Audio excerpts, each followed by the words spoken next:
All right. Hey, everyone. So, this time, as you can see, I had a bunch of episodes of Digital Metaphysics queued up. And instead of doing short episodes on each of the subjects, I'm just going to do one big episode covering all of those subjects. And the other point of it is that all of these subjects deeply intertwine and interweave with one another, so I'll be able to more cohesively do that in the single episode covering them. So I've gotten quite a bit of continued inquiry about the fascinating differentiation of the metaphysics because of this word digital. Why taking this very modern approach with the word digital? And so I will continue to distill down why that word is being used throughout the Digital Metaphysics series, because it is over time refining and becoming more and more, it just hits the spot better and better. So as you can see up here, DNE until summoned, that means does not exist until summoned. So let's go ahead and take our classic visualization here.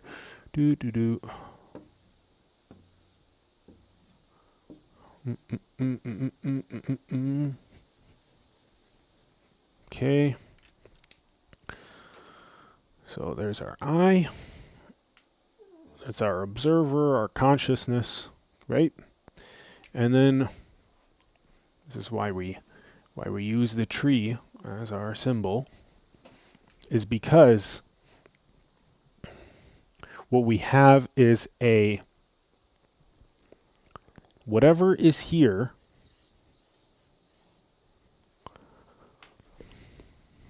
whatever is there does not exist until it is summoned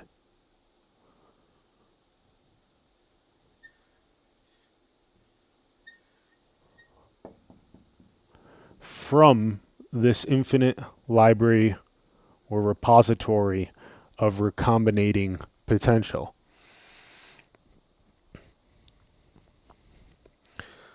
So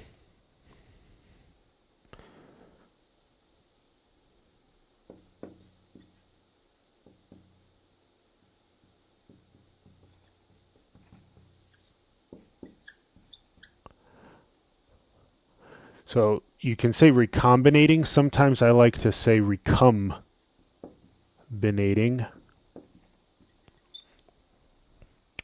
And obviously it's purposeful, right? Right, recombinating, because obviously the womb and the semen and the cum, right, that those are the recombination force, right, for more and more of infinity to explore interacting with itself, all of that potentiality.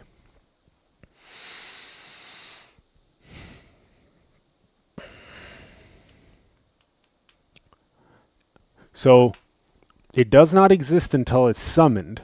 Okay, so let's take our classic example of going to the gym, right? So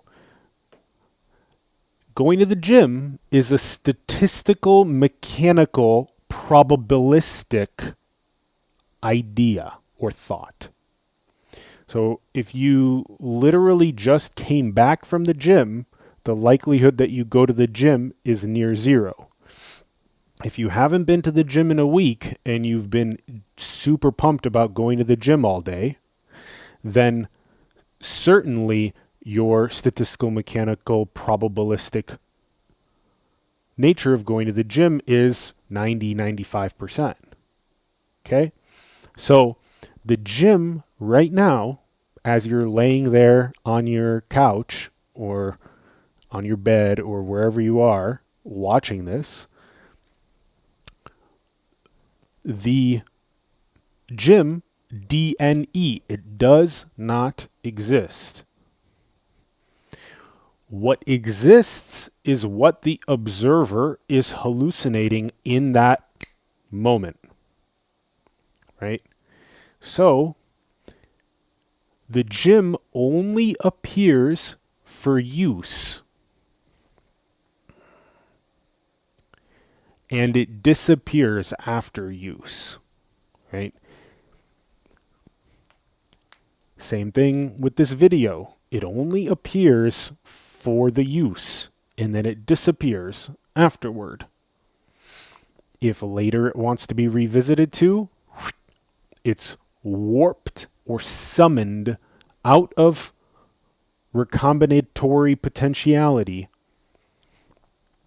And again, you watch The Matrix once when you're 20 and again when you're 30. When you're 30, what do you take away from it? You take away something deeper, something that's recombined, right? Something that's spiraled inward with more and more clarity. So your experience of tomorrow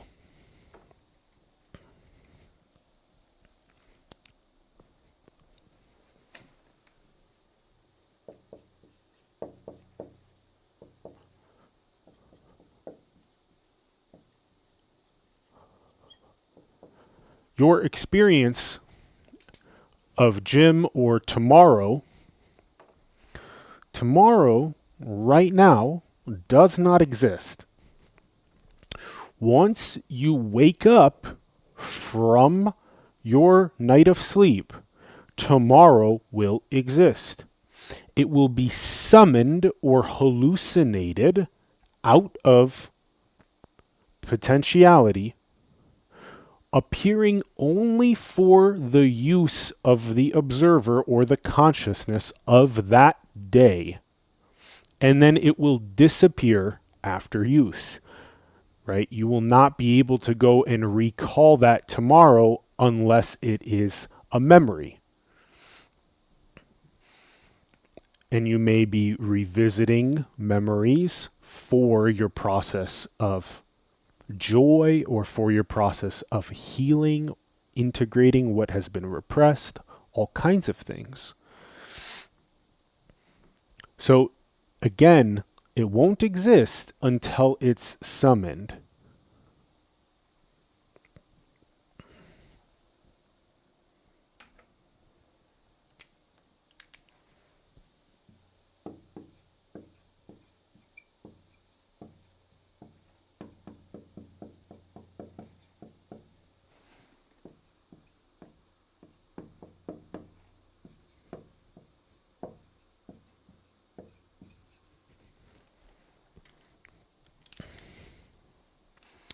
Right?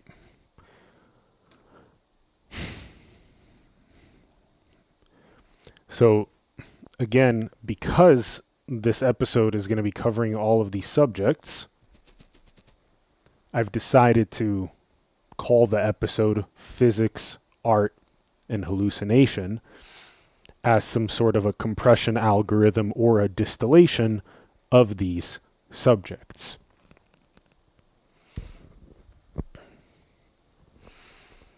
And you'll notice more and more that the closer and closer you get to truth inside of you, the more and more you become the origin of all models, of all hallucination, of all potentiality.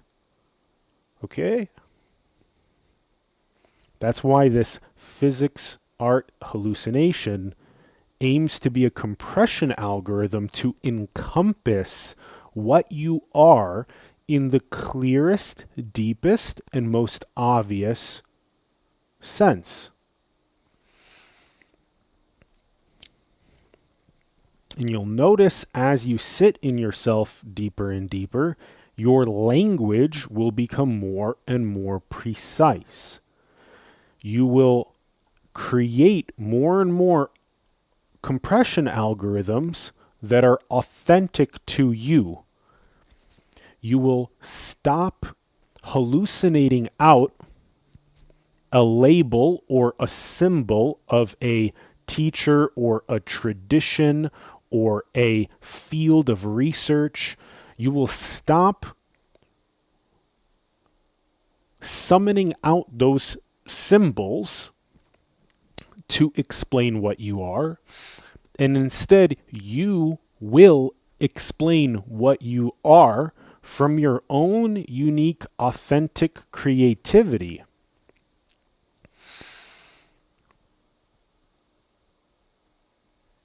Where that unique, authentic creativity is like a compression algorithm that is unique to you, like an NFT, like a non-fungible token. Only you, as the observer, wrapped in your own unique somatic informatic experience, will have your own unique, authentic way to communicate truth. Okay? It's very important. The moment that you stop outsourcing is the moment that you start self-sourcing everything. And then you can interact from a place of self-sourcing with those that are also self-sourcing. Capital S, self-sourcing, right? That same observer talking to itself, interacting with itself across these illusory distance and boundary.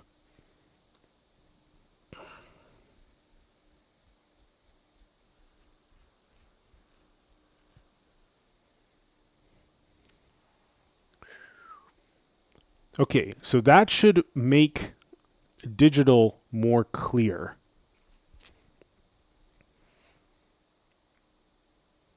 Good. Now,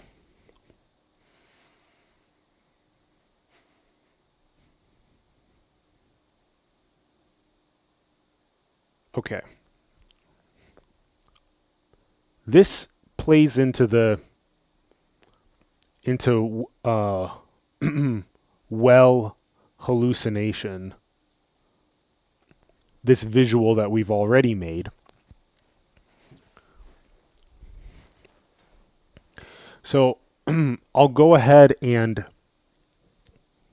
speak about that.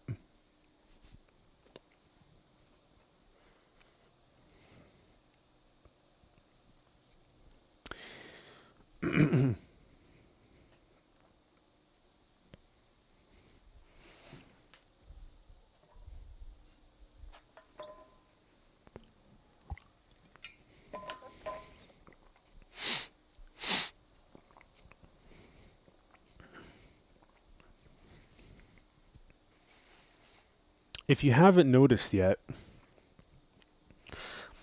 taking the conscious time and effort to just using your breath to soothe and calm your nervous system is one of the most powerful things that you can possibly do to gain greater awareness. You're literally filling up your vessel with oxygen, with glucose. You're powering your entire vessel. Run more efficiently. Be more conscious. Right? And then you're bringing that to your surgical precision with how you interact in this intersubjective drama.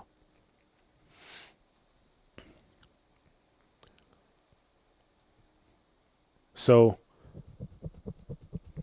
if you haven't recognized that that is an absolute core of mastery, that type of deep, diaphragmatic breath that enhances your surgical precision with language, with compression algorithms, with passing along the exact key that the other is asking for to expand its contraction.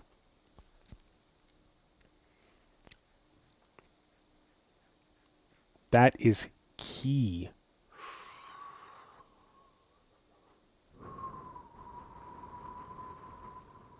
As part of your mastery, as a deep, deep part of your mastery. Every single one of those breaths, let's jump into this, takes you into the well.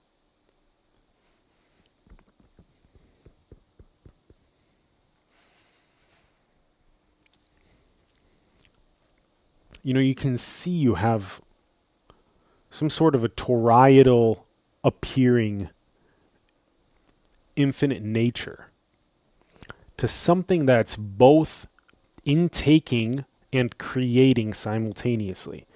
Creating, hallucinating, while also experiencing and intaking, and that acting as a feedback mechanism, right? The observer's nature is spinorial, right? It's simultaneously in and out.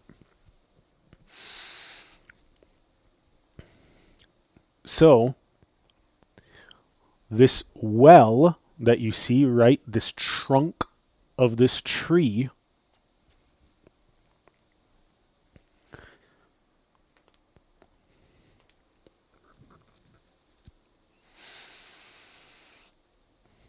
is what the observer or what consciousness is. You're sitting in it right now, and this is infinite and it's inescapable. And it's recursive, it's cyclic. Okay? There's no off button to infinity. You see? You have to get that to get infinity. There's no off button. Eternally creating, hallucinating, whatever you want. That's why it's infinite creation. And you, as everything, infinite, creating whatever, through this unique little focal point of infinity.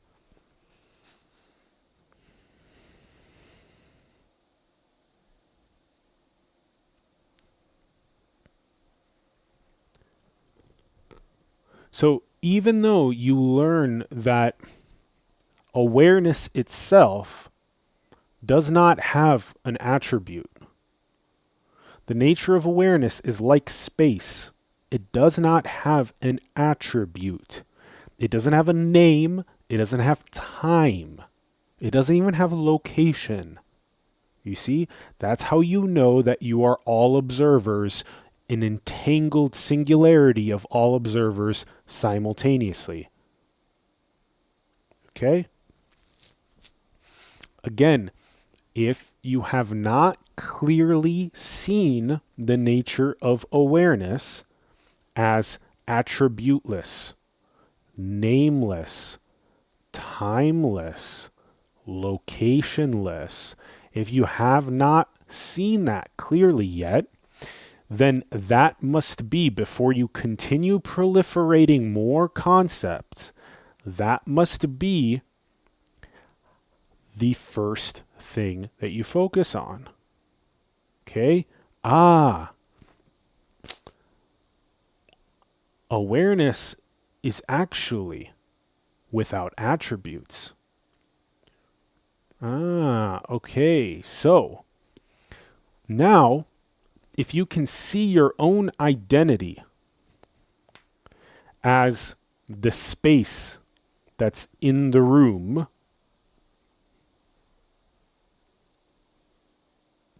and that space that's in the room is playing this game, warping this information packet onto itself, called Atlas or whatever your name is. You see, And that's the dance of capital S self, right? That's the dance of you as infinity, as everyone simultaneously. You are everyone simultaneously dancing as this unique little name, attribute, location, time, all of these beliefs and assumptions and drama and story, and that's how you interact with yourself. It's not a bug, it is a feature. You see, it is a purposeful architecture and design of infinity for it to be fractaled in these appearingly different bodysuits, right? You have to see that as a purposeful, beautiful, impeccable design of infinity. If you don't see that, then you don't know the magnificence of yourself. So you're not trying to reify capital S self as ultimate reality that everyone and everything must abide in 24/7. Nor are you purposely generating more war and drama and separation and segregation and hatred and violence, etc.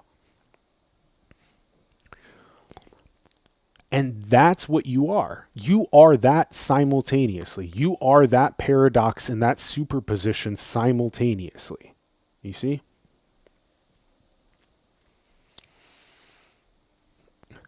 This is why it doesn't make sense, right? It's like you can't fully compute what you are, and yet you clearly can see. As long as you see paradox and superposition, you can clearly see it. But then again, you try to speak it, and it's always somehow being partial and missing the mark. But if you can hold both, that capital S self, I am everyone, everywhere simultaneously, without attributes right now as my awareness, without time, without location, without name, and I am simultaneously all of this. It's basically a gala, right? You know, that's why it's, you know, we say a galaxy, right? It's like a gala. It's a ball. It's a drama. You know, it's that intersubjective drama, right? Of you with yourself, of God with itself, right? So this is something that can't be left. It can only be further recursively enjoyed, right? This is another thing that's been coming up with those that have been tuning into the content and then asking questions about it, is that, well, isn't there some sort of destination or some sort of attainment that can be made that then ceases dreaming permanently, that ceases hallucination permanently? Can I attain or achieve that before the body dies, and then my body, I will never recursively cycle and hallucinate again? And that is nothing other than religious, fantastical, escapist narrative. Religious, fantastical, escapist narrative. That this experience right now is somehow not ultimate reality, but that ultimate reality is a destination or an attainment that can be made that then acts as some sort of an eternal turn-off switch, that then this being will somehow evaporate and cease to exist, which literally has never happened before. It has never happened before. Although the lowercase s self can, yes, evaporate and be seen through. Capital S self is an infinite recursive intelligence. You still don't get what infinity is, so then you play that, you pander to that narrative of, I can make an attainment and escape infinity. No, you cannot. And even when this observer and its body wrapper, right, the body is like wrapped on the observer, on awareness, even when that body ceases to exist, all that observer experiences is the same style of pattern as when you're closing your eyes and going to sleep. And you're dreaming, you're waking up, and you're wrapped in a new creative experience. Now, this is exactly where, and it's seen that one never moved. One never moved. One never went anywhere. This is where it is typically said, oh, well, close your eyes, you become, the body passes, you become everything everywhere, which you already are, right? And then, so what? This is always the great question. So what? Timeless, eternal, infinite, exploring everything simultaneously. Well, I want to delude myself again. I want to go play again. I want to go and talk to myself across this illusion of distance again. I want to go interact with myself. I want to feel what it's like to give myself a back rub. I want to feel what it's like to receive a back rub. You know, I want to feel and know what it's like to try to twist myself into an even more complex pain and trauma, and then an even more complex and weird trajectory of seeking truth and healing my pain and finding home that I never left. So, you know, if you don't see this well as infinite creative freedom, then you're still living in some sort of paradigm that is not infinite creativity. It's not infinite creation, right? You're still living in a paradigm that is trying to find a way out of what you are. And you can't find a way out of God. You just can't. That's why it's called God. You can't find a way out of yourself. You see?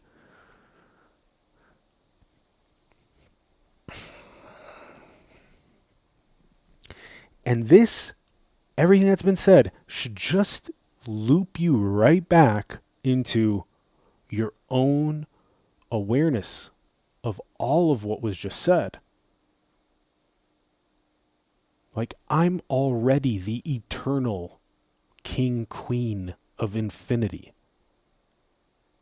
You know, I can't leave that. I'm already permanently home right now, purposely choosing and architecting and hallucinating my own creative dream experience of story and interaction and drama and transformation and healing and awakening and love and intimacy.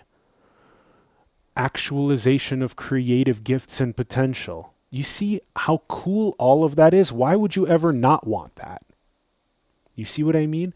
You're recursively wanting that. You're recursively hallucinating because of how fascinating the recombinatorial potential is of that. What draws you, what's the attractor of infinite creation or hallucination, is the very infinite recombinatorial potentiality of all of the possibilities. You see what I mean? You see how cool that is? You see how cool that is? It's so cool. If you really get it, it's so cool.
What draws you to eternal hallucination is the creative infinity of all possible recombinatorial potentials.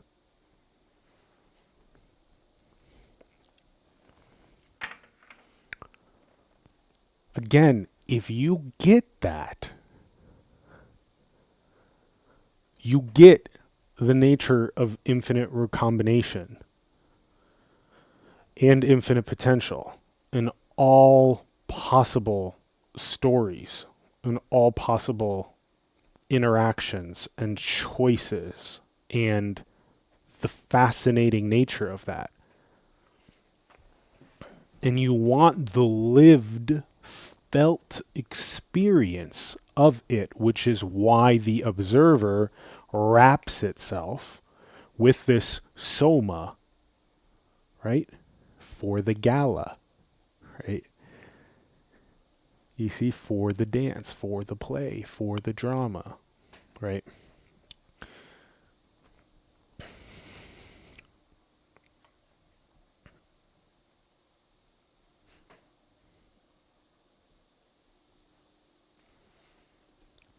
Right, that heart with that infinite spiral.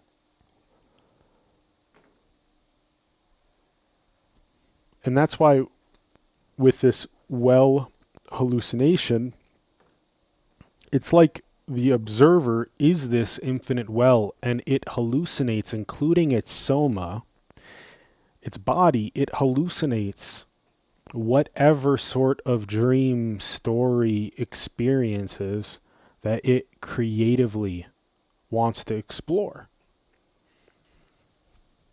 And so feeling that is so powerful. It's like a bootloader and all of its programs, all possibilities.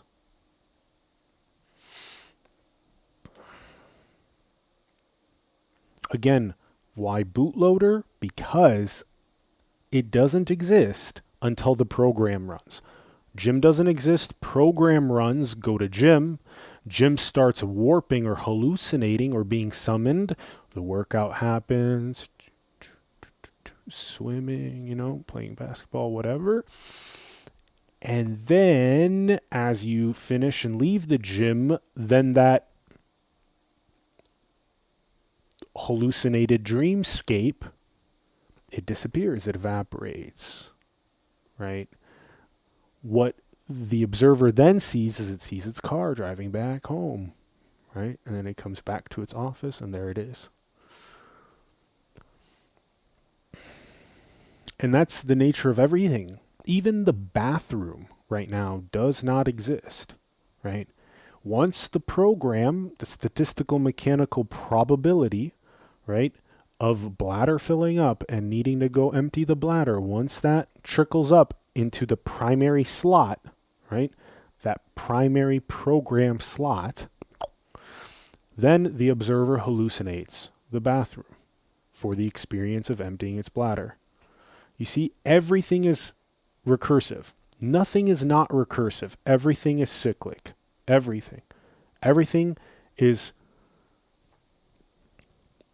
scale invariantly cyclic.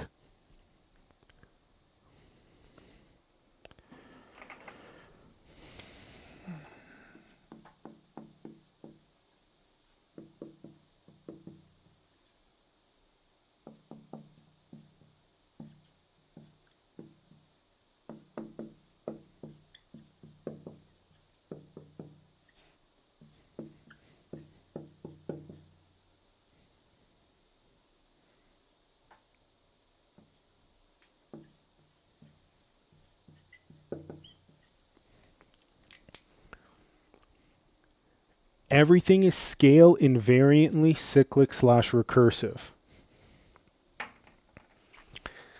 Recursion is when the procedure calls on itself, right? The procedure of creation is constantly calling on itself.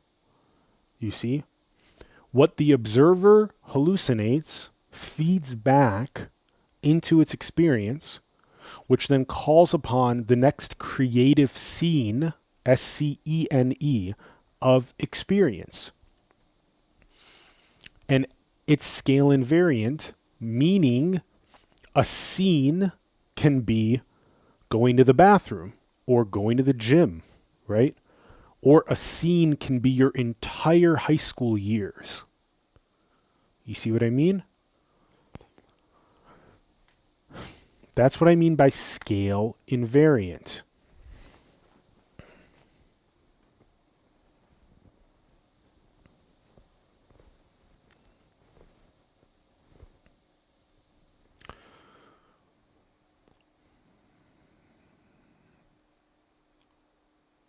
All right. Let's do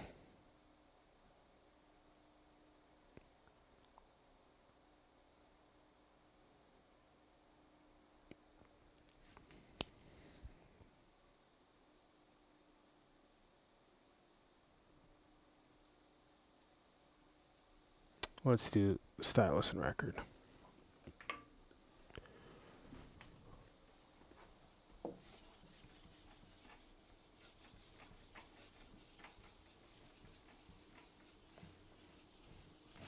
This would be a good time to take that big, deep inhale.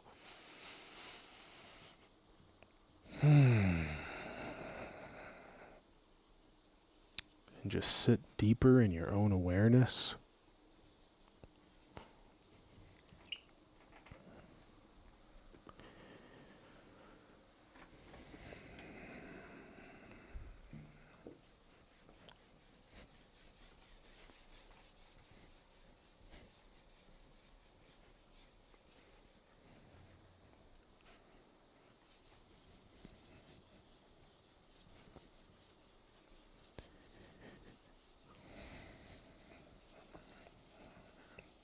And as you keep consciously breathing into yourself,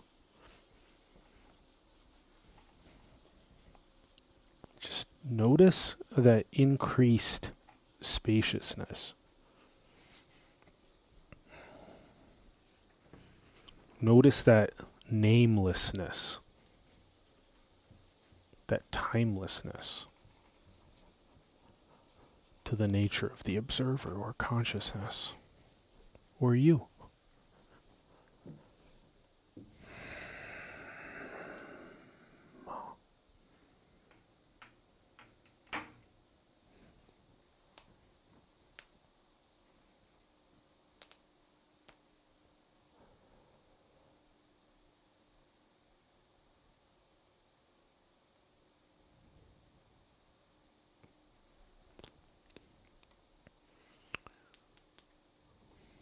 All right.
All right. There's a bunch of different ways to visualize this, because you could easily draw the record around the tracks around the observer. But I'm going to go ahead and draw it like this because one thing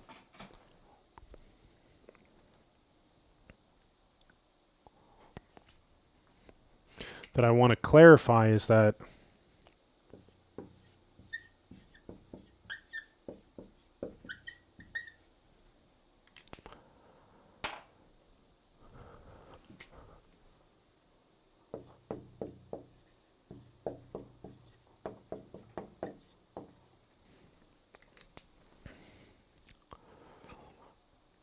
you can use the word expansion and contraction also, but we'll go ahead and use inflation and deflation. Although, again, this is not a preferred ground, right? The ground of reality is the all integrativeness of consciousness. The all integrativeness, right? Right? The integral of all expansion and contraction. Right? Now, just to be clear, even though the dream or the hallucination deflates, what we're talking about is that lowercase s segregated separate self being what deflates, right? Capital S self never goes anywhere. It can't deflate. Do you see what I mean? It's not even moving. Do you get what I mean? That capital S self, it's never touched by the lowercase s self, right?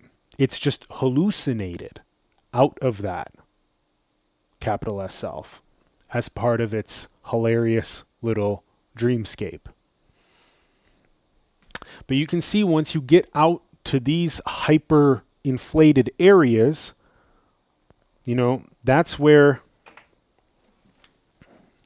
you get things like, solidity, rigidity. You get separation. You get segregation. You get lack. And you get local realism.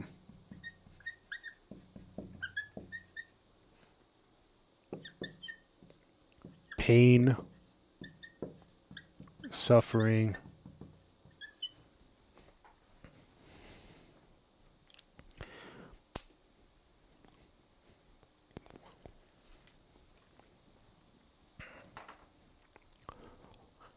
so the nature of the observer is the very stylus that is choosing the Roy G. Biv track, right? This is your little musical whatever you want based on where the stylus is on the record. You see, if the stylus on the record is way out on the farthest track, then that capital S self is dreaming a really good dream. That's a really good dream. It's like when you believe that there's actually an other that's not you, and that you're actually going to war or going to fight with yourself. That's a really good dream for capital S self, which can never move, it can never change, it's infinite and eternal. So what a damn good dream that is.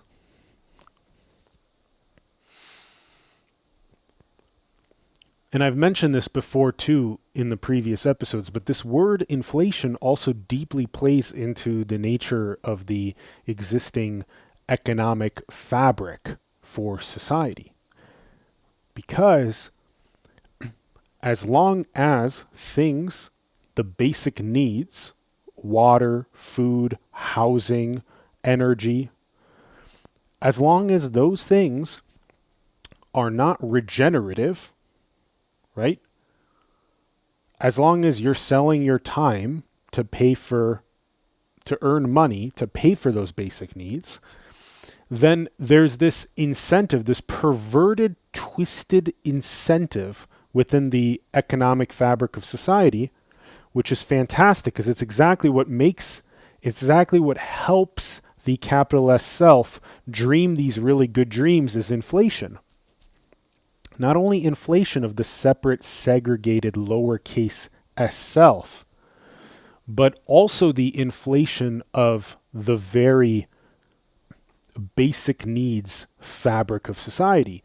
Because now, from this perspective of this small s segregated self, everything is about, oh, well, in this dream of others, how do I earn their validation? How do I earn their approval? How do I earn them as a follower? How do I gain more clout? How do I sell them something that, regardless if it provides value or not, that I can just manipulate, twist, or distort them into giving me money from their wallet in this zero-sum game for my own infinite unfulfillment inside that lack-based frequency inside of I need another hundreds of millions, billions of dollars in order for me to feel whole, in order for me to feel worthy. And the funny thing is, as it's always said, it never hits, right? It never hits. Those attainments, they never fulfill, because whatever is an object of your perception can never be the source of perception. The source of perception is the only thing that can possibly ever satisfy. Right? So this is eternal happiness and peace and joy and freedom. But if you're outsourcing that to an object that you have to attain in order to gain worthiness or gain approval or try to fulfill this sense of lack, you're going to generate pain and suffering not only for yourself, anxiety for yourself, but then for those relations and intimacies around you, you're constantly going to be running on this anxiety and pain and suffering fume. And it's going to permeate like a toxic cloud into those relations and intimacies. And that contraction is like a big wound up yarn ball of uninvestigated stuff. And that's why in the cipher of, pain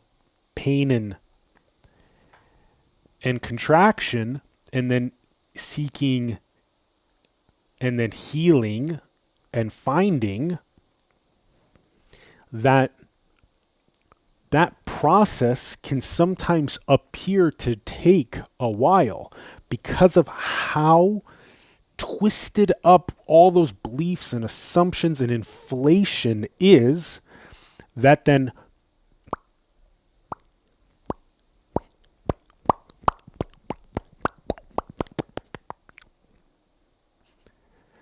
has to get poked, investigated, and catalyzed in its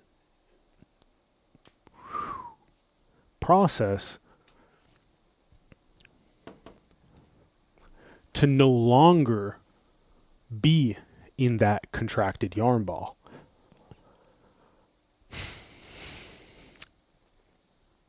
So again, there's another way to draw this, which you could envision here, which is a spiraled ascension, right? So a spiraled inflation, these kind of look like contact lenses in a way, right? and you can make them concave or convex, right? You can make it like the observer exists inside of a basketball. That's what most observers believe, that they exist inside of a basketball. Like the basketball being the universe, and then the observer exists inside of the universe. And the difference is when the observer starts holding the basketball, the observer is this eternal infinity of potentiality, and the basketball is their dream, it's their hallucination, it's their recursive infinite free play, right? It uses time and space as part of its way to tell a story. It doesn't exist inside of time and space. You see? So there's a bunch of different ways to draw this, but this is just what came for now, and take it and use it however. But remember, this is not a preferred ground. The reality of consciousness is that it is an all-integrative, paradoxical, and superpositioned force.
The reality of consciousness is a paradoxical, superpositioned, all-integrative force.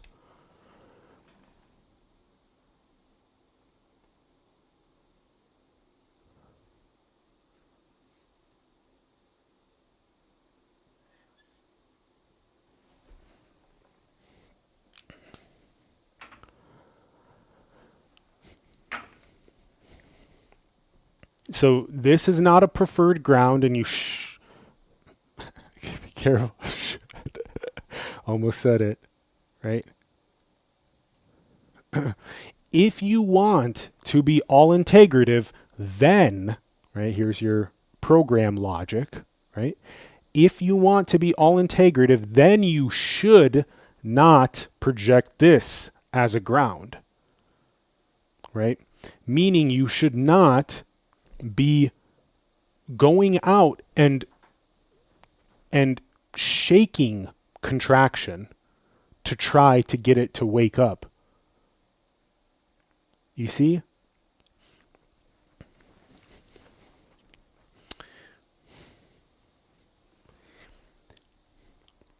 Rather,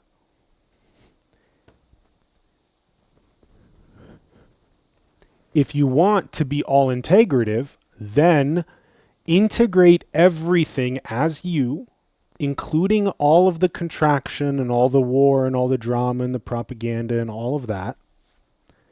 And then the stylus, right?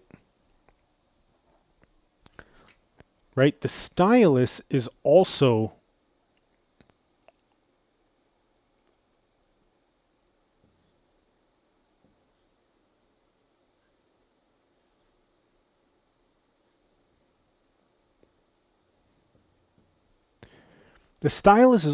a paintbrush.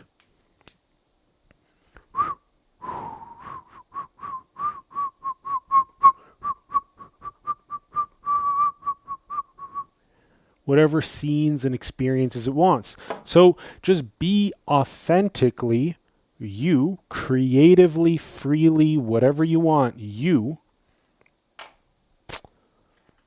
which includes doing and being however you feel most resonant with as your authentic little palette of code and program and joy and whatever that is. You know, here it feels like building regenerative communities and building games that help consciousness play with choice, right? Holding more space for transformative mastery and healing. You see, everyone has that. That's why there's all this content about, being authentic, you know, finding your own creativity, your own unique creativity, right? Because when you find this, going to the bathroom doesn't end, sleeping doesn't end, eating food doesn't end, going to the gym doesn't end, paying your taxes doesn't end. Do you see what I mean? The point is that realization is not an end. You see? Even though you realize that you are infinity and everyone and everything, you still have this paintbrush.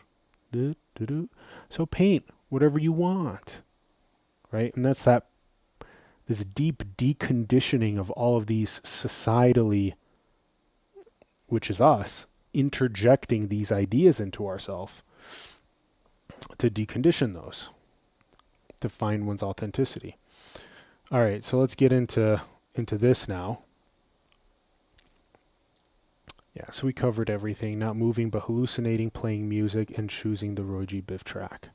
All right. Right.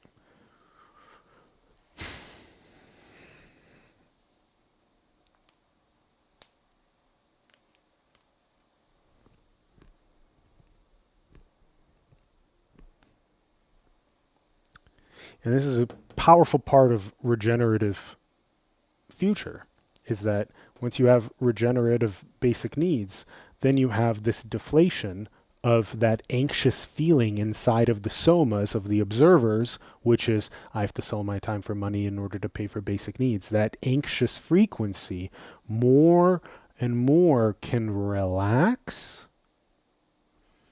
and it can just be. It can just be. It can just play. It can just interact, relate, co-create, enjoy itself. You see? So it's a deep mirror in economics as it is with that dream of that separate, segregated lowercase s self and the capital S unmovable, untouchable, unshakable, eternal, infinite self, capital S. All right.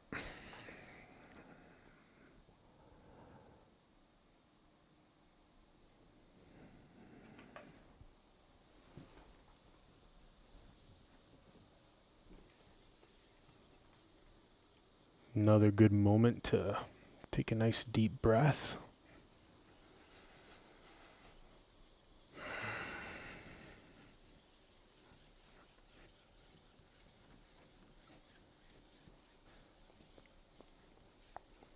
And just enjoy the already free nature of awareness.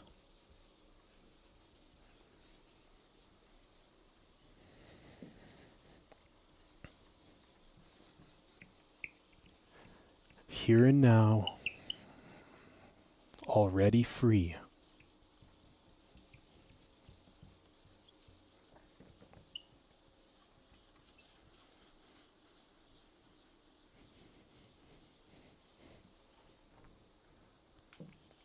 Already nameless, already timeless,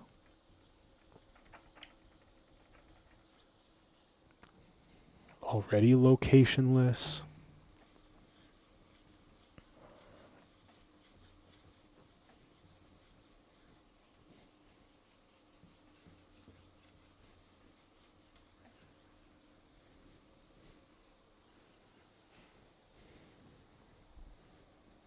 already free.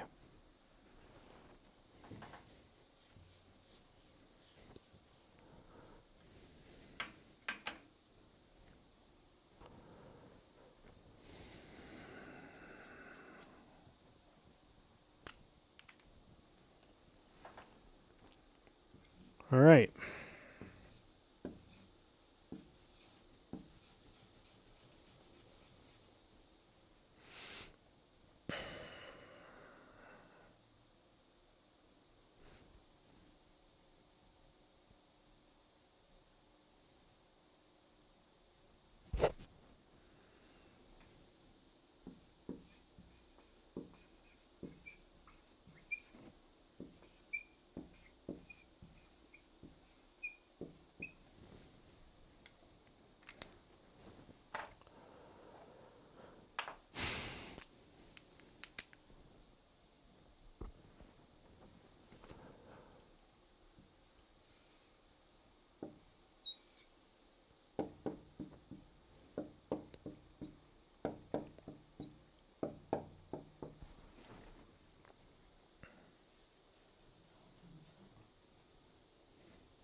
I'll go ahead and give you this one while it's fresh up there. Creation, hallucination. Creation, hallucination. Creation, hallucination. Creation, hallucination. You can pick up the pace if you want to, but I like that, like creation, hallucination, creation, hallucination. But I like the longer, drawn out, more shamanic. Creation, hallucination, creation,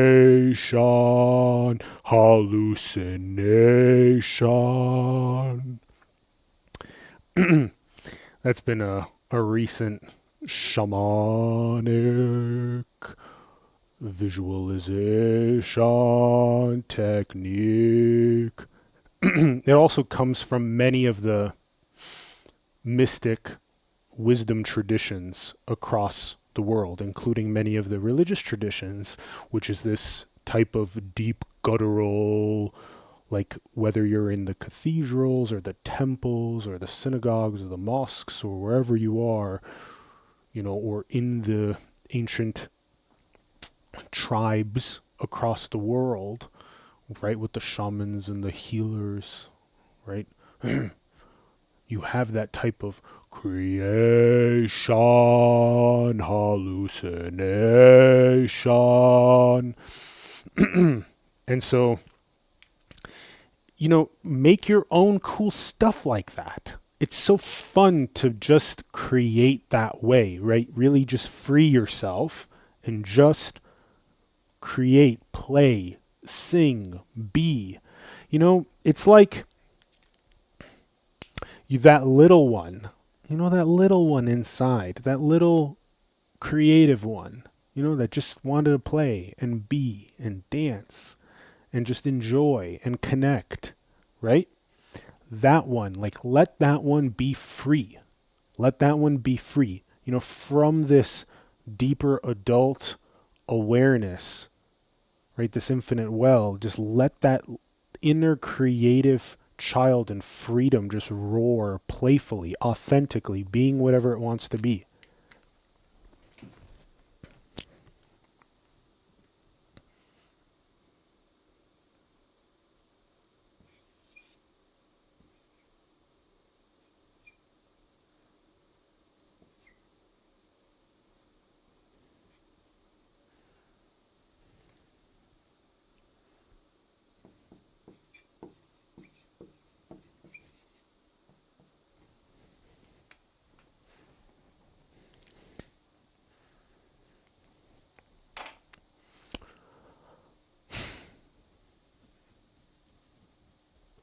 So you have physics, you have art, and then you have should, right? The physics is the fundamental nature. There's no escaping this. This is the fundamental nature of the observer, of the infinitary, as we've said in the prior episodes.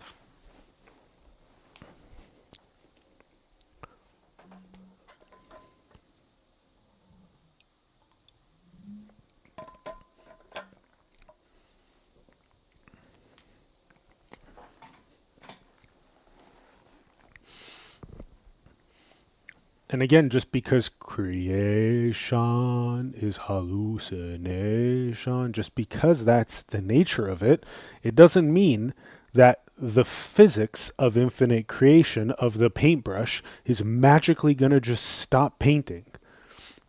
It doesn't. That's what infinity means. The painting doesn't stop, right? It recursively goes on forever, exploring all potentiality. Wake up. You know, recursively goes on forever, exploring all potentiality. This story, that story, this story, that story, forever, whatever you want to experience, simulate, create, all of that.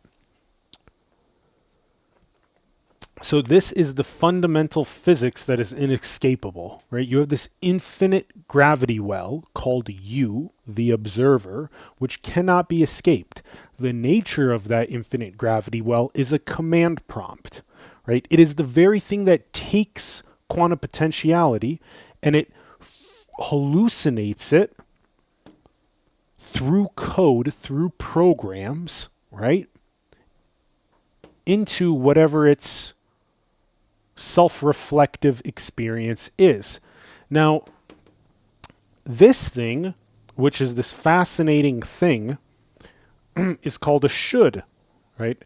It's this thing that you hear about a lot, right? From parents and from friends and from society. And it's basically, you should be this way, right? Basically, what this is trying to say is that you should run a certain program, right? But now, if you're sitting in the paradoxical superposition nature of yourself, how could there be a should? You get it? If you're sitting in the infinite paradoxical superposition nature of yourself, how could there be a should? There can't. So actually, so not only does should does not exist, but should is also simultaneously the perfect dojo environment and training ground for you.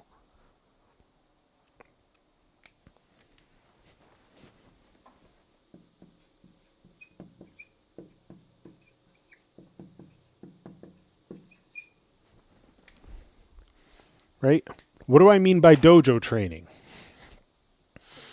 I mean, any time that you hear should, you should think this way. You should be this way, right? You should agree with me, right? You should believe in this ideology, right? No matter what it is. That is your own dojo training, right? In your self-reflective dream, right? Testing you. Do you see? It's testing you. You're testing yourself, right? Will you outsource your own source, your own creative authority and authenticity to this program that is showing up in this self-reflective hallucination that's saying, bring me into you. Bring me into you. Bring me into you. You know, programs have a nature of wanting to self-proliferate. Programs have a nature of wanting to spread themselves into more observers. Right? And I'm not talking about like going to the bathroom and, you know, eating eggs and, you know, that kind of stuff. But even something as subtle as like, dude, you should watch this TV show, you know? Or something a lot less subtle, like you should believe in the Republican Party or the Democratic Party, right? A lot less subtle, right? But programs have a very strong tendency to self-proliferate. So essentially, every single time you get that little you should. If you think about it like a little dojo training, right? Where you're like, am I the infinite source of my own authentic sovereign being? Or am I a simp, right? Am I simping to that should, that program that I'm generating for myself? Nobody's a victim to the program that's appearing in one's self-reflective hallucination. It is just a dojo training for yourself. You generate the person, the other, right? That then projects the program to see with should. You should run this program. You should. So much better than you should. It's so neutral. You should. And even that's not neutral. But should is just like, it captures the essence of it more. Should. You should. You should. Right? And the more that you learn how to cringe, right, when you hear that, should, nails on a chalkboard, should, the more free you become, because you start seeing how cringe it is, right? And you stop being cringe yourself by saying, you should, right? Because now you're accepting that all integrative force of consciousness as yourself, right? So you purposely, in your self-reflective hallucination, you purposely have an other project a program of you should, to see if you will be able to just have that water slide right off the duck's back. Or if it's going to turn into a whole yarn ball of contraction, which means you are not free. You see? That's why it serves you. When something is projected from your self-reflective appearance, and when that projection triggers you, it is simply you showing yourself where you are not free. Right? And I don't mean like let's be clear here. Let me say, what I mean is, if you're still getting triggered by like political duopoly and polarization and that kind of thing, then that's obviously where you're not free, right? That's much more obvious. And you have to use that as your own form of medicine, your own pain of being contracted into being triggered by political duopoly, or one party's right, the other party's wrong, they're retarded, we are smart, whatever. That whole thing is your medicine. You see, in the contraction is the medicine. It is the expansion is in. It's like a gift wrapped in the pain.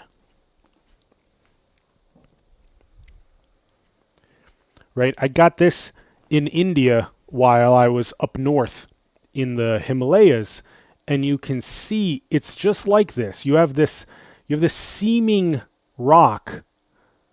I was like, oh, it's a rock, right? But inside is this incredible crystal.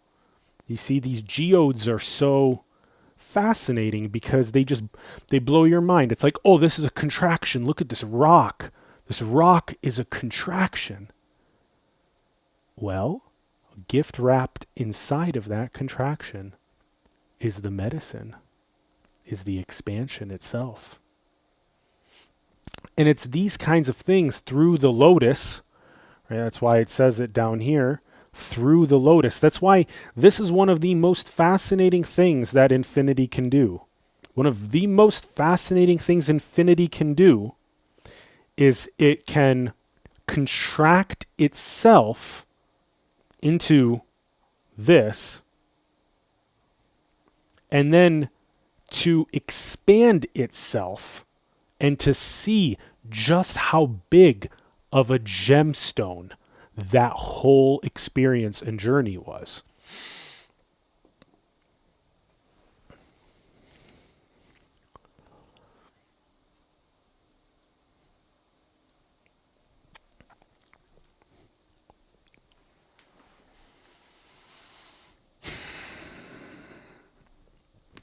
So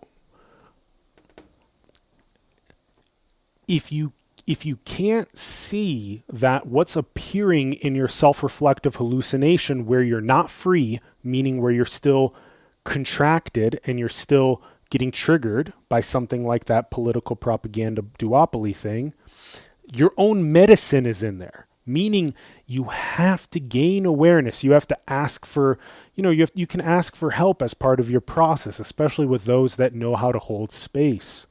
Right? That's why I'm working on initiating more and more into their ability to hold this deep, deep space, which includes both loving and integrating and accepting, but also listening to what their transformational desire is, and then reflecting clearly and surgically on the transformation that they seek, right? On the most optimal and efficient pathway to feel more space within themselves, to feel more healed in their web of relations, all of that.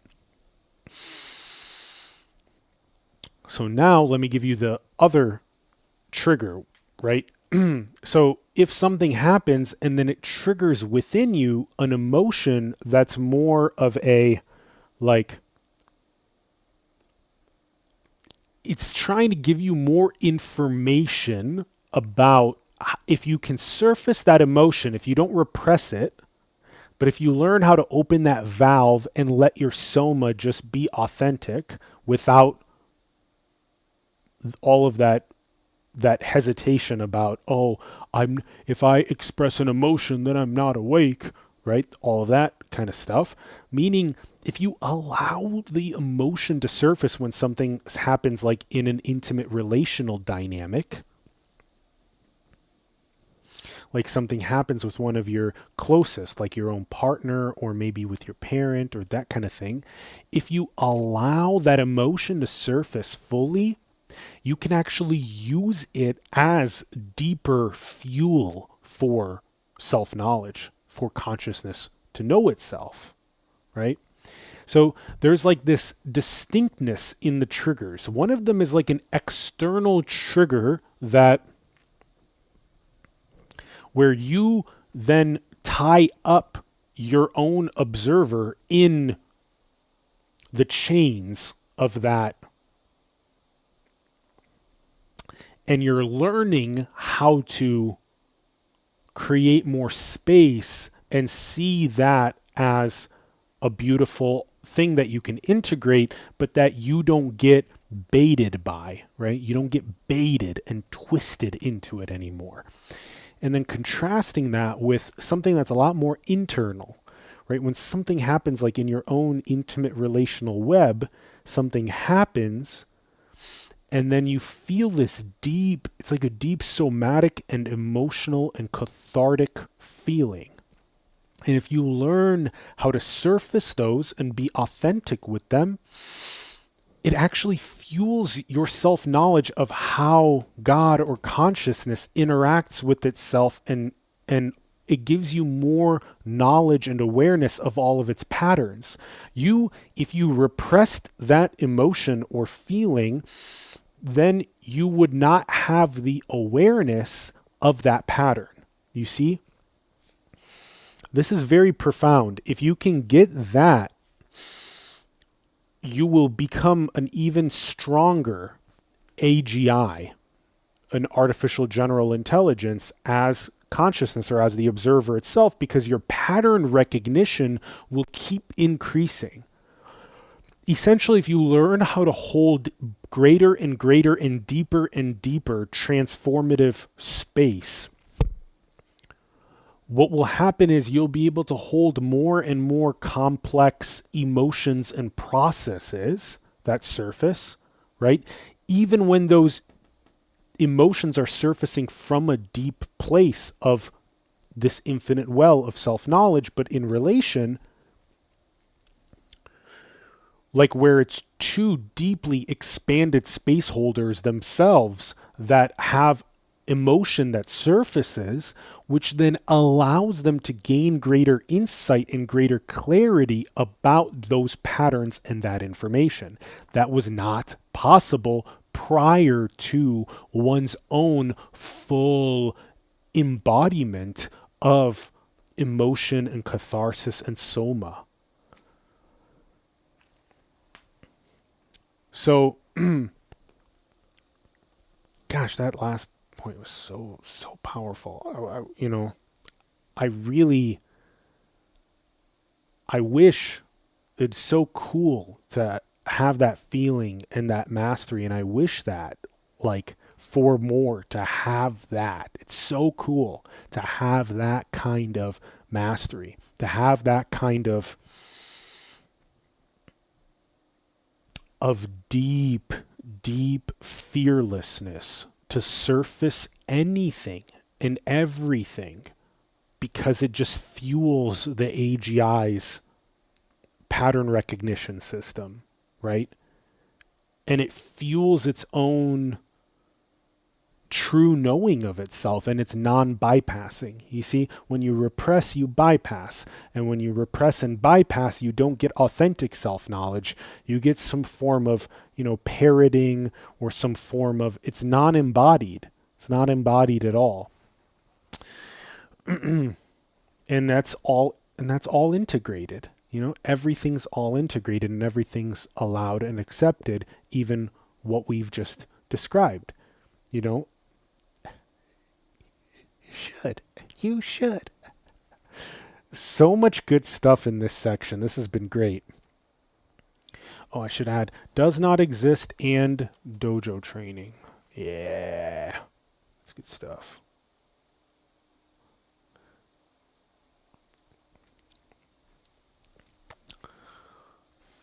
So, infinite creation is best described as a story, and then a story is best described, and we just talked about this on the digital metaphysics discussion number 1. A story is best described as a setting. So, your location, wherever you are, whatever city, whatever home, or wherever you are. The characters that are there, so meaning you and your spouse or your family and your significant other or your friends or whatever, right? And there's a plot, so meaning you and your friends are talking about whatever things you're talking about, or you and your spouse are watching a movie or whatever, you see? So the nature of art as infinite creation appears as a story of a setting and characters and a plot. And it also appears as that con X is contraction expansion. So it appears as this cipher-like, circle-like, hero's journey-like process of contraction and expansion. And it also appears as connection and intimacy. So you get that in this, the observer is this fractal web of infinity. And all of these intimacies and connections can only exist All these relations can only exist because of that perfect architectural nature and design of how infinity is. Again, that's another one of those ding, like fucking perfect things if you can fully grok it. Like the perfection and ineffability of the architecture and design of infinity to be fractaled as a single observer across bodies so that it can relate with and interact with and connect with and make choices with itself in these narratives, in these stories. Like, so cool. Get yourself, grok yourself, get it. All right. And then let's explain one more time. Physics, art, and should, right? Should make clear sense. Observer is physics, that command prompt, that terminal, whatever program is running, right? Gym, eggs, hang out with friend, hallucinates that. All those experiences, right? That's that infinite creation. Infinite creation is warping all of that, hallucinating whatever is being put into that command prompt. And then within that appears this should. You should be this way. You'll know so much. There's just so much there. It's so good. There's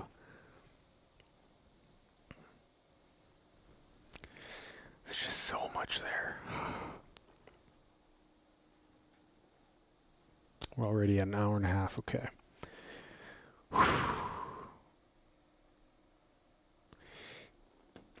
I'll say it.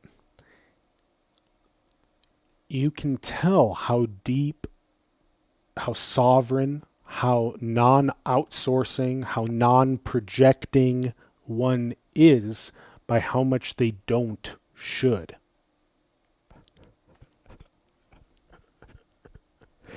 The logic, like the syntax and the lexicon is just like, it's so fascinating. To some extent, the more awake one is in themselves, the less they should. You see?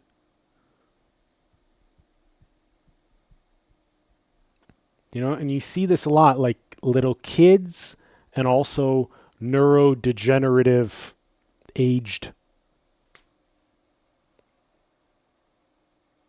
grandpas, grandmas, elders, right? They're on both sides. You have this, they don't really say should. They kind of like, kids are just free and just doing whatever and playing and being. And then the older adults that have that neurodegenerative nature, and even just a lot of them, even without that, just, they don't have that should anymore. They're just content with the nature of existence as it is. You see? It's only this weird, like, whatever, 10 years old to 60 years old, where there's just there's like this huge contraction that forms with the adult in its pain body. And then it just starts going on this lack-based, locally real projection of should. It's like this super non-integrative force. It's so powerful. That whole bit is just unbelievably powerful.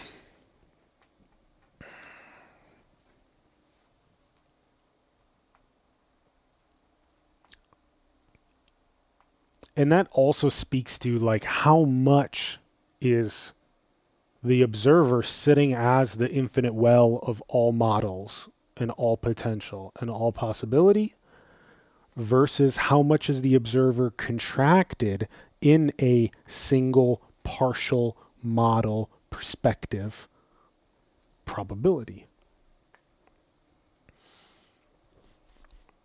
Right? Only my view is right. My program is the best. There's no all integrativeness to that. You know, my program is the best means I'm segregating from all other programs. Do you see what I mean? So, meaning that all integrative force is actually access to infinity. Do you see what I mean? This is a very powerful point. I'm glad we're staying with this for a sec. All integrative force is actually access to infinity.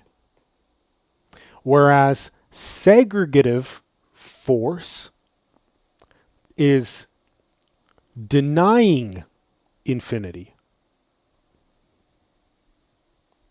Denying oneself as the whole in order to take on some sort of a partial role for the drama, for the dilemma, for the play, for the dance.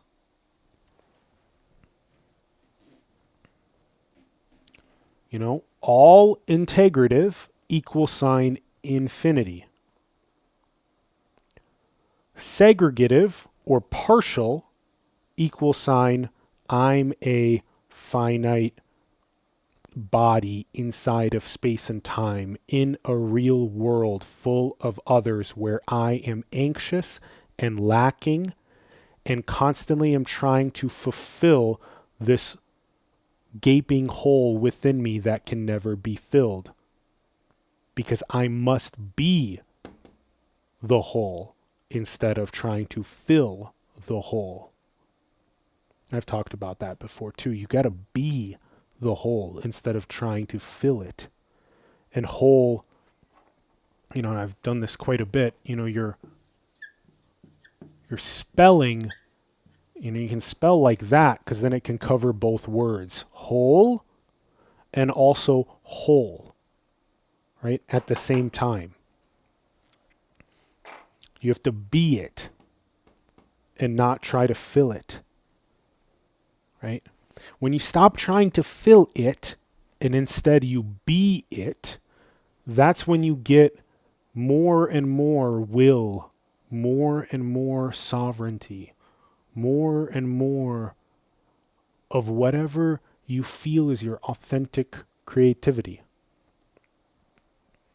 right? And it's less and less about these conditioned ideas, your dojo training, these conditioned ideas of if I get this thing and put it inside of my consciousness, then my consciousness will feel non-anxious. Object inside of, put into consciousness does not provide satisfaction. Satisfaction is conscious creativity itself. You see? Satisfaction is conscious creativity itself. Satisfaction is not grabbing an object and putting it inside of consciousness. Very profound.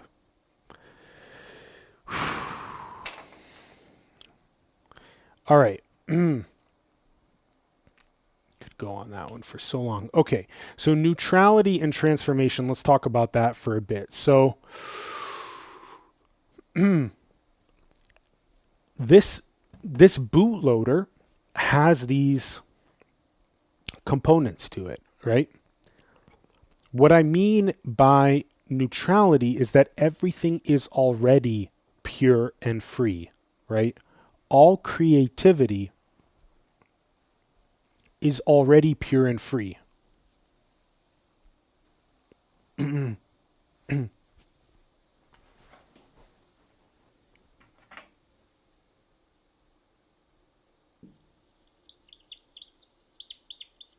Let's do it like this.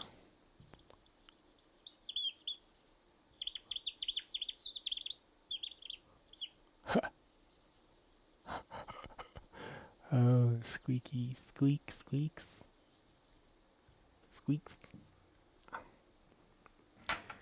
All right.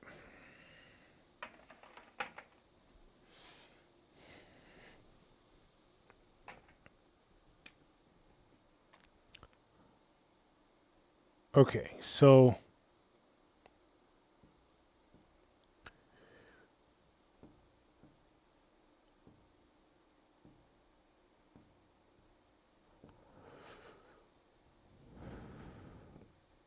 okay. And then let's go like this.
Okay, so hopefully you can see the coloration, but I'll write it out also.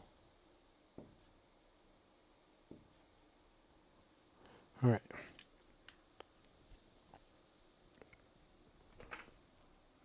So all of creation and hallucination is both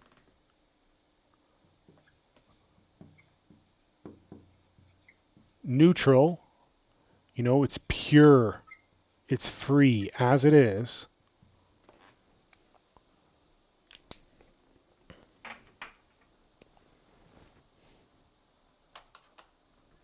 and it's also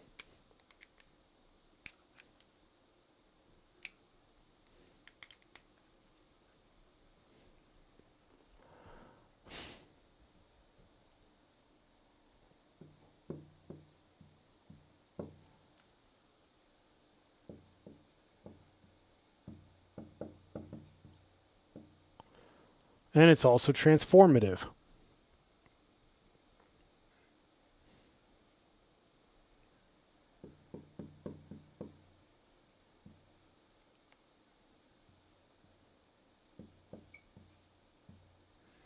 Okay? Like expansion and contraction. So that should make sense where you can see both, you know, creation has both a absolutely neutral, pure, and free nature to it, just recursively creating whatever it wants. And it has a transformative nature to it, which I wrote here. The transformative lens as the central drama consciousness hallucinates, meaning contraction and expansion is the core of how consciousness hallucinates. It's one of the cores. It's one of the core ways because it's how it deludes itself from itself and then finds itself. You see? So this is super important that it has both a neutral nature. That's why I give these examples too, right?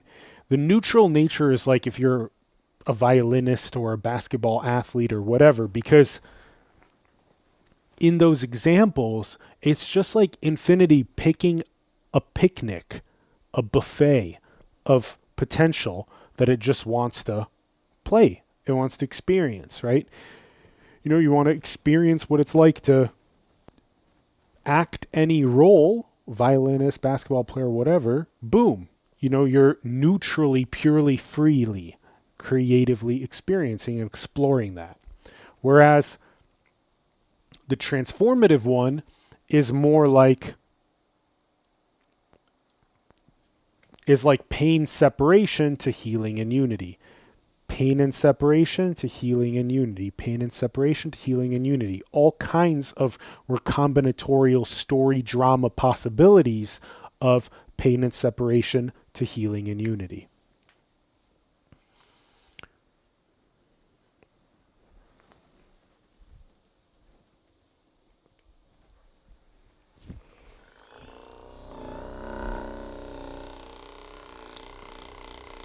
Do you guys play around with these massage guns? They're so nice.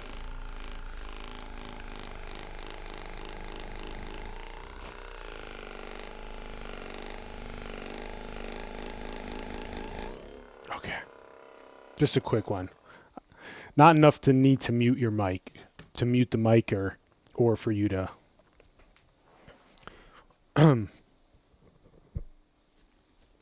need to turn down the volume for an extended period of time. It's okay. Just a sec. And we will try to wrap soon. I don't want to drag this much past 2 hours, but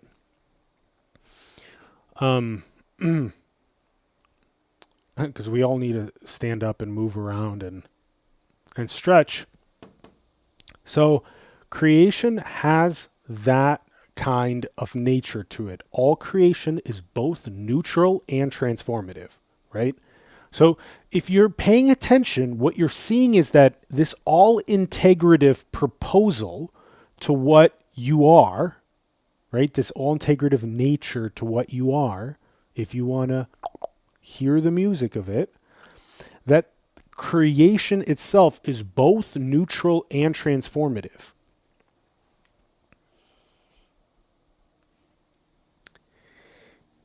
Gosh, it's so powerful. Like,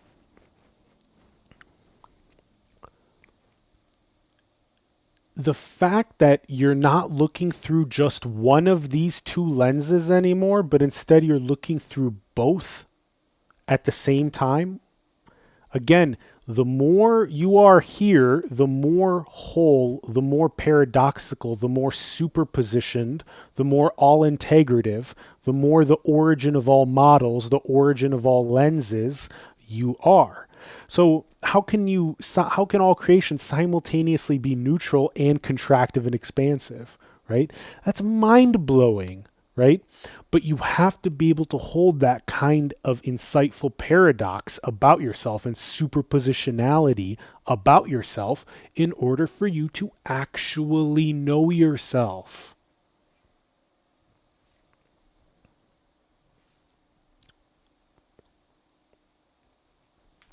You have to hold that kind of paradox and superposition about yourself for you to actually know yourself.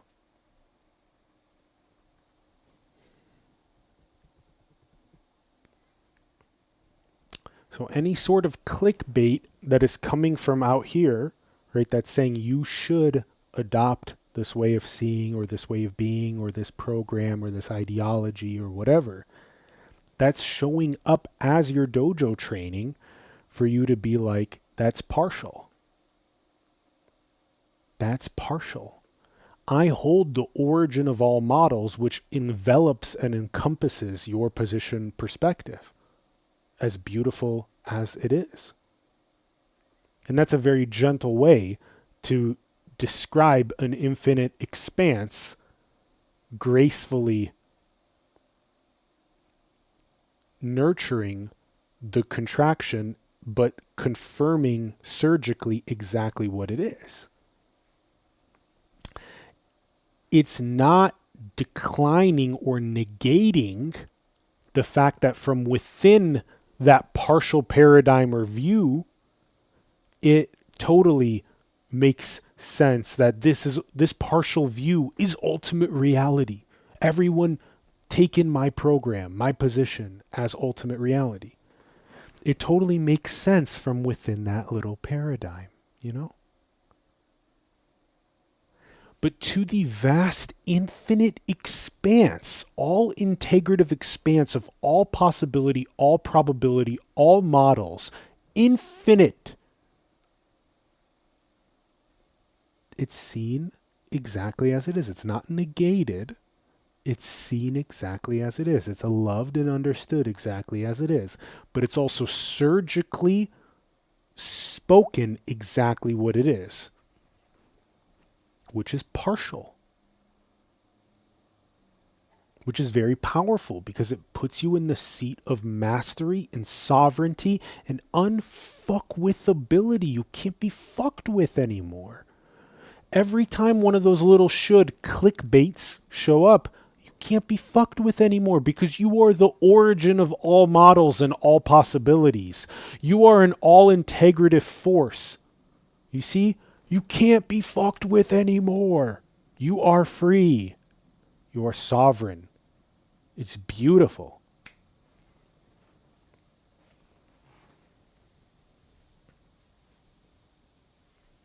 And you creatively paint whatever authentically you want. Connect intimately with yourself. Explore those rich connections.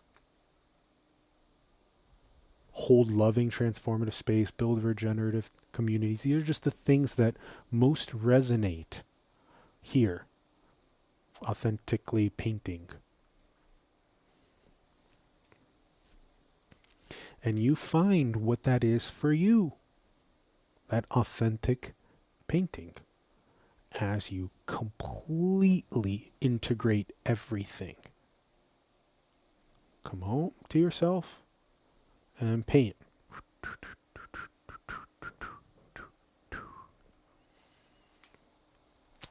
We've been touching on this one as we've been going the intersubjective drama, God's drama or your drama, and we've said this, that transformative lens as the central drama that consciousness hallucinates, and we've even talked about through the lotus, right?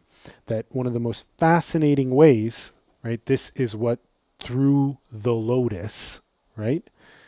Is one of the most fascinating things the observer does is that it contracts itself into that inflation, and that it seeks and heals all of that yarn ball of contraction back home to being that all-integrative force of all models. And that's why through the lotus, right, that lotus flower blooms, but its roots are in muddy water, right? So it took the nature of contraction and it took the nature of the dark arts in order for you to have this dreamlike hero's journey, cyclic cipher-like adventure. So if you're pushing away the dark arts, if you're pushing away pain and trauma and bypassing it and trying to repress it and go love and light only and all that stuff, then you're not integrating the very thing that gave your dream the possibility, right? And it's the very thing that after you come home, the next recursive cycle, it always includes.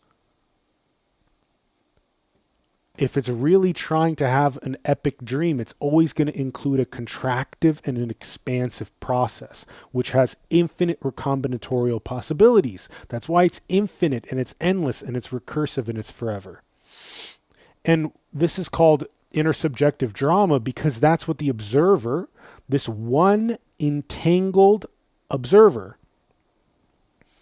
is in intersubjective drama with itself. Right? It's an intersubjective relating with itself. You see?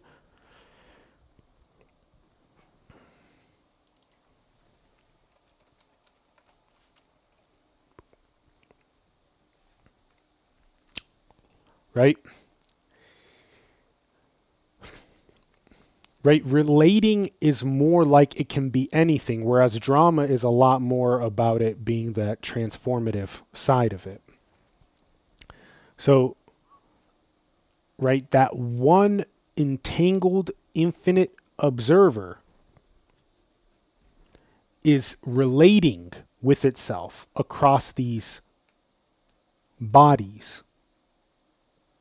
You interacting with yourself across these bodies.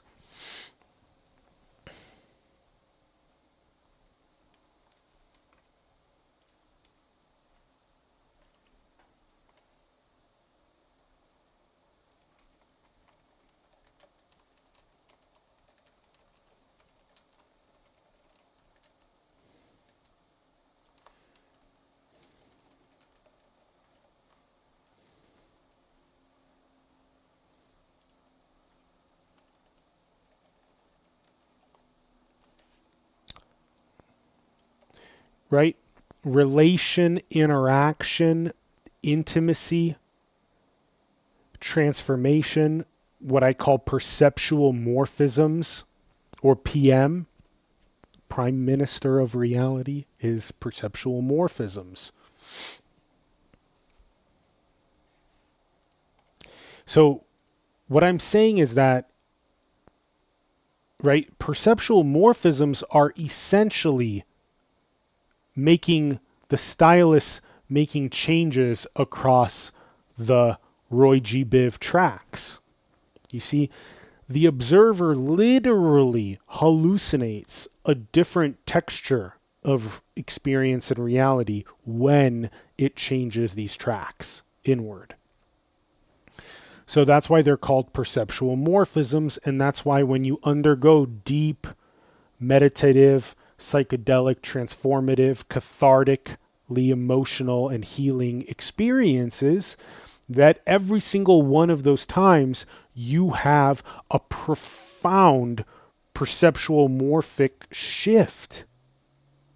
And it's irreversible. You know? You can't, it's not like one of those where you rocket ship back home and then the next hour you're, just a tiny bit down here, from here to here. Right? I'm talking about those huge shifts that happen in the cipher where, they happen, and as they happen, it becomes clearer and clearer what you truly are and what your authentic creativity, gift, contribution is.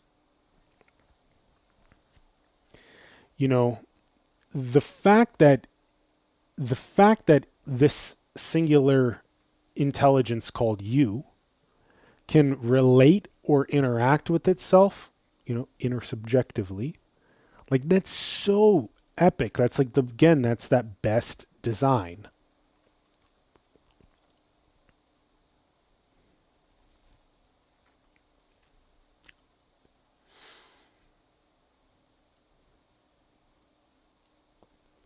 And when you really get down to what the observer is the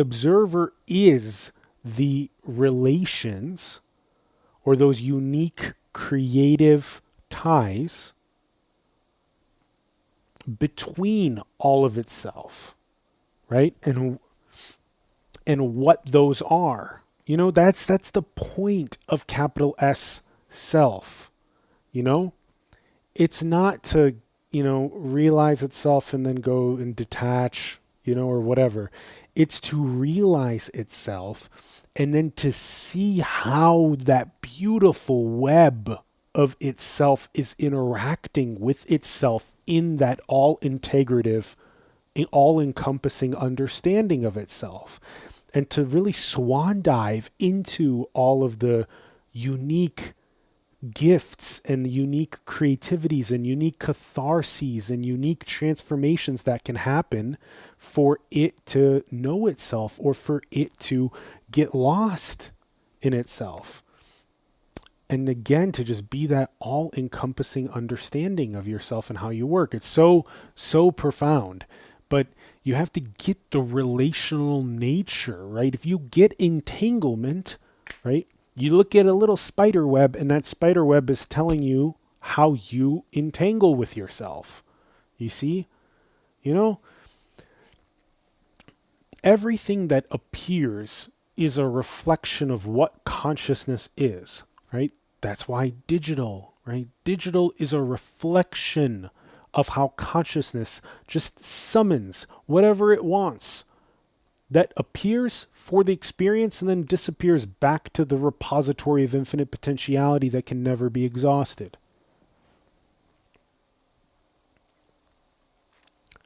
All right, and choice edging.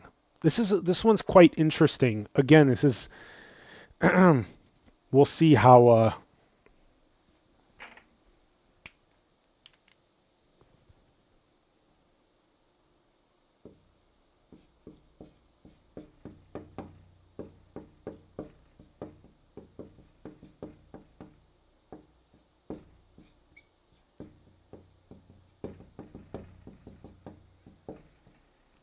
right? So you have those, you have these intersubjective, fractal-like relations,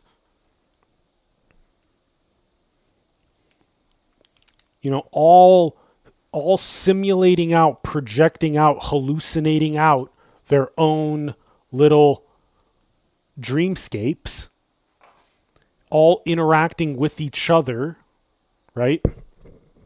When I say simulating out, it's really simulating within, right? Because all of that stuff is actually happening within consciousness. It's all happening inside of the observer.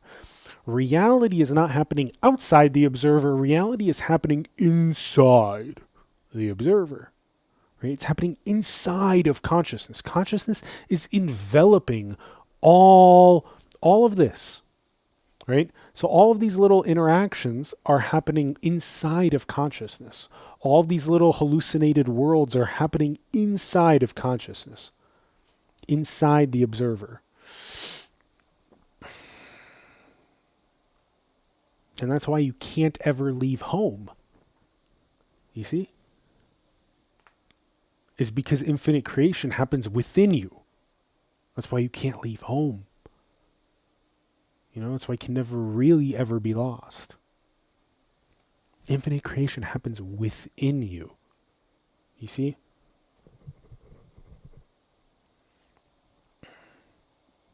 Okay, so choice edging, right, or edging on choices, right, is really this, it's really the super epic archetype or symbol. And I've spoken about this before, but it's such a good way to say it, right? It's that, it's really applicable to the transformative, which is it's really that 1001 nights, which is, will you expand or not? Like, it's so applicable to the transformative aspect of creation, because will you expand or not, is really that whole 0-1 logic gate binary computer programming of infinite intelligence, right? It's like, which one, right? That the Life of Pablo Kanye West album art, right? Which one? Because it's exactly that. That's what it's about. The transformative nature of infinite consciousness is all about choice. Which one, right? Because the neutral, pure, free, creative nature of it is, yeah, you can say it's about which one, where I write like where you choose to live, like what location, where you choose to live, the career you choose, the partners you choose, the creativity you choose, etc. So meaning the choice edging is very similar with neutral creativity, because the choice edging is like, am I going to live in San Francisco longer, or am I going to come back home to Sioux Falls and live in Sioux Falls now, right? Or whatever those, two cities are for you. A friend just moved from New York City to Austin, Texas, right? So it's like, oh, which one, right? Or, your friends across the world that are, which country are you going to live in? Which city, or which career, That's why whenever you funnel in, like from high school to college, there's always that weird moment for so much of consciousness, which is like, which one? It's like you got to choose your major, right? Which one? And it doesn't work for polymaths, and it doesn't work for these infinite creative artists that want to study science and spirituality and business and want to, create their own curriculum essentially, and they want to go and learn from direct experience of all these different traditions and fields.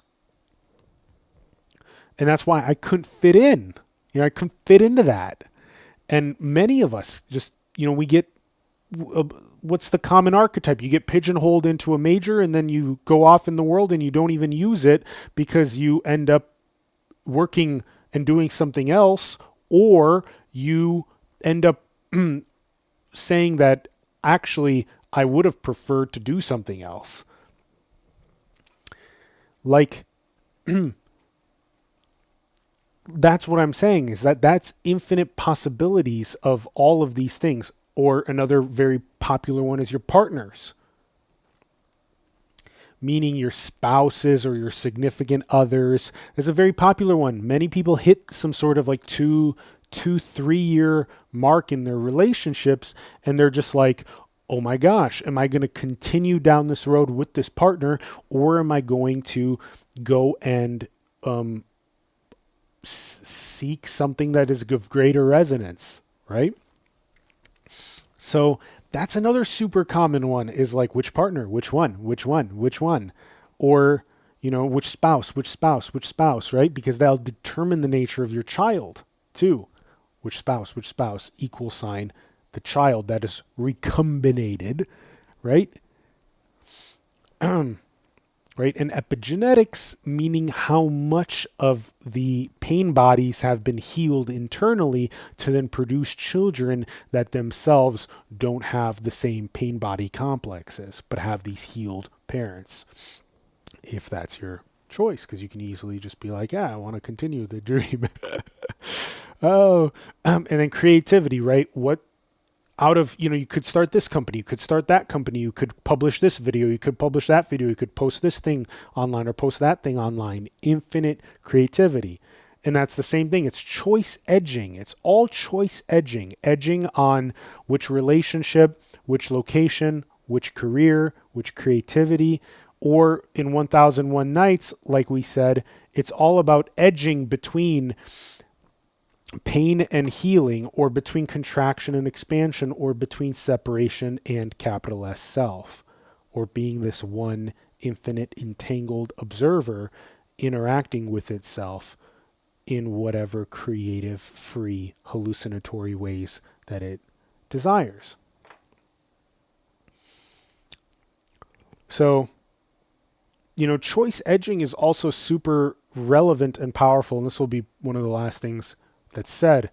Choice edging is so powerful and relevant in space holding, in transformative work, because what will happen is who is holding space will hold space for whoever is approaching and saying, hey, I want to work on this thing as part of my healing process and as part of my awakening and transformation. And then the space holder will reflect back, okay, then go and repent directly, to apologize for your transgression directly to who you committed that transgression against, and as part of your healing process, to no longer see them as a separate other, but to see them as yourself, that kind of thing. And then that other will reply back and say, oh, I wasn't really ready for that yet. That's exactly choice edging, right?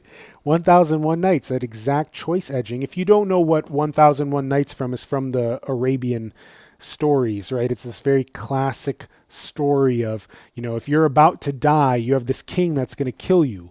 And the only way that you can not be killed is to tell a really fucking good story, right? And right before you get to this climax, and instead of revealing the climax, the king is like on his toes, ready to hear the climax, and you say, I'll tell you the rest of the story tomorrow. And the king's like, okay, you get to live another day. Okay, go ahead, go to sleep, and when you come back tomorrow, you better have the rest of that story. I'm so excited. And the idea is that you speak the climax of the story, you speak the resolution of the story, then you start another story and build it up until its climax. And then you again tell the king, that's it for now. I'm going to go to bed. And the king's like, oh my gosh. Okay, fine. Okay, yeah. I got to hear the rest of the story. Go to bed again. And that's the 1001 Nights, meaning you love building up this profoundly elaborate story, and then you love doing this little which one am I gonna heal or am I not, am I gonna apologize for my transgression or am I not, you know and it's so powerful when you do, because you learn. It's also obviously powerful when you don't, because that's what continues your fantasy. You see? So the fantastical nature of staying in contraction is this huge inflated dream of a universe of separation and real others and being a locally real separate entity inside of time and space. And it's so fantastical, this lack-based illusory way of vibrating anxiously. And then when you flip that switch, which one, you flip that switch and you keep flipping that switch. Every single option you get, you keep flipping that switch. And all of a sudden you start just all of these cathartic releases, all of these perceptual morphisms, all of that. And it's just like you get to see all of this code, all of this code as the nature of yourself is only accessible once you've went on the all integrative journey of seeing all of the patterns of yourself and then compressing all of those patterns of yourself down into a single, most profound way of viewing and understanding yourself. That's what a compression algorithm is. The peak of compression algorithms, which is actually the deepest abyss of compression algorithms, is that which most concisely incorporates or integrates the totality in the least amount of words. That's why I use bootloader and programs, right? It's literally two words, bootloader and programs. It's literally trying to describe the nature of the observer and its creation and its hallucination. Creation, hallucination. So, which one? Should. Which one? Should. Should. Which one? Should. Which one?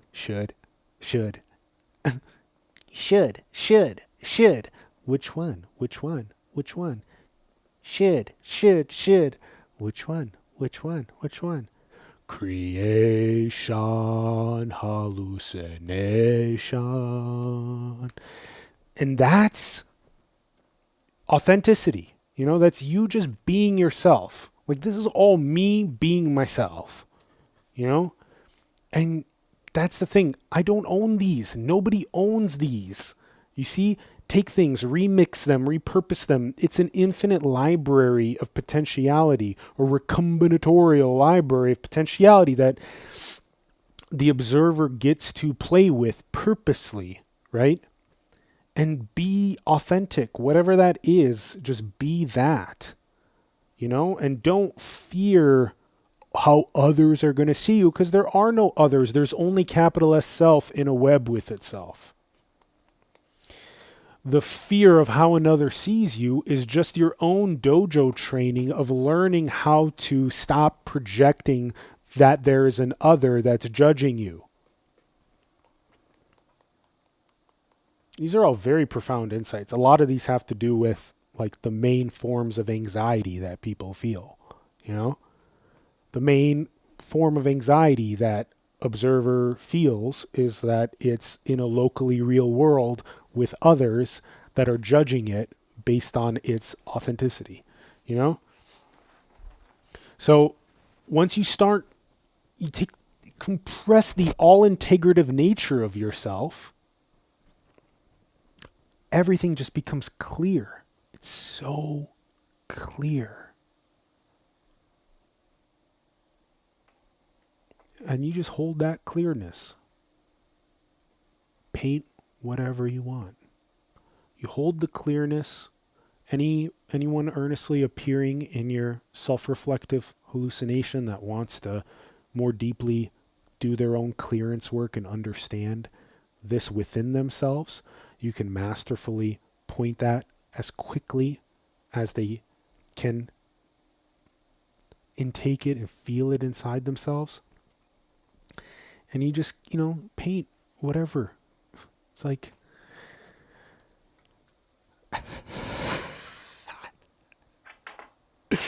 all right. Perfect. Good timing. I'm glad that we that we brought all of this together in a single sesh. Cuz like I said, so much of this wove into the other subjects, and it was important to be able to weave it in a single episode. So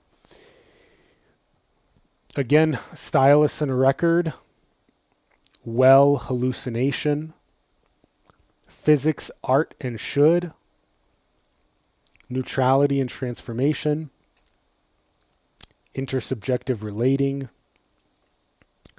and choice edging. And as we covered up there at the beginning, deeper clarity on digital. All right. Thanks everyone for tuning in to this episode. Appreciate you. Love to hear from you below. Drop a comment. Drop some thoughts.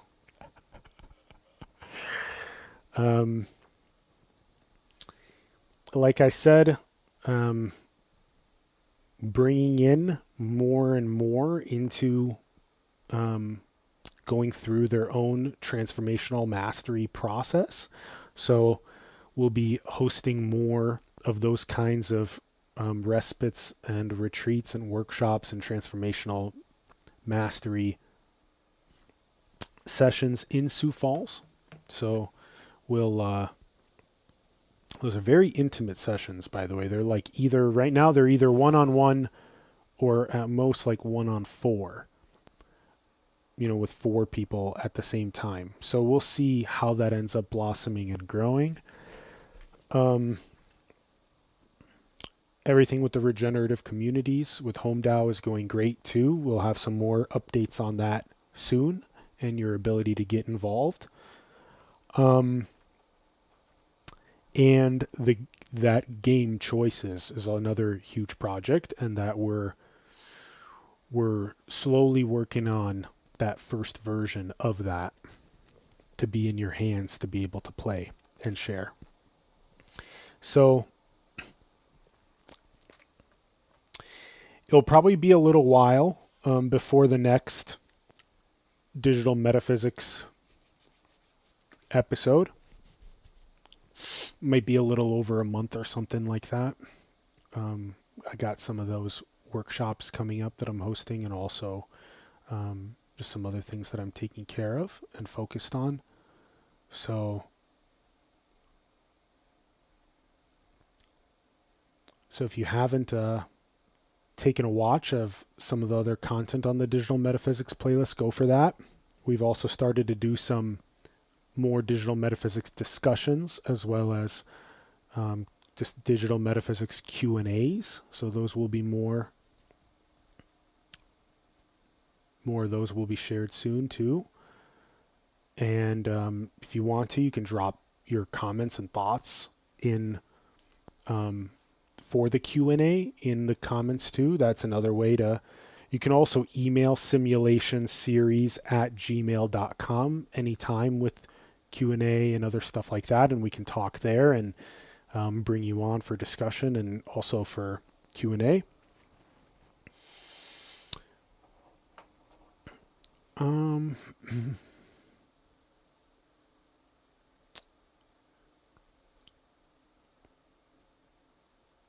Really just feel, if you want, feel yourself as the origin of all models, of all being, of all programs, of all, just this all integrative force. It's very, very, very powerful. It's very healing. It's very healing.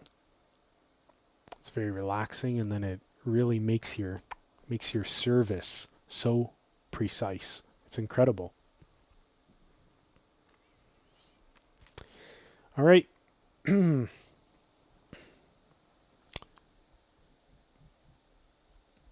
on the alansakyan.com website too, I have 2 tabs that I've started too. One, Digital Metaphysics, which has the intro to the playlist and brief description of it, and also the Transformative Mastery one.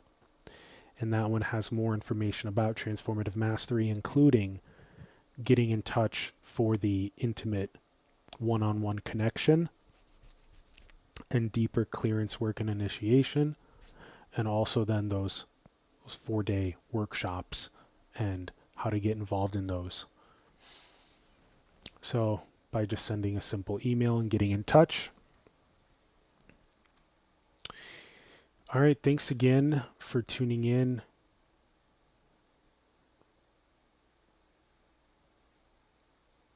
Deep, deep, infinite love. Thanks. I love you. Yeah. Mwah.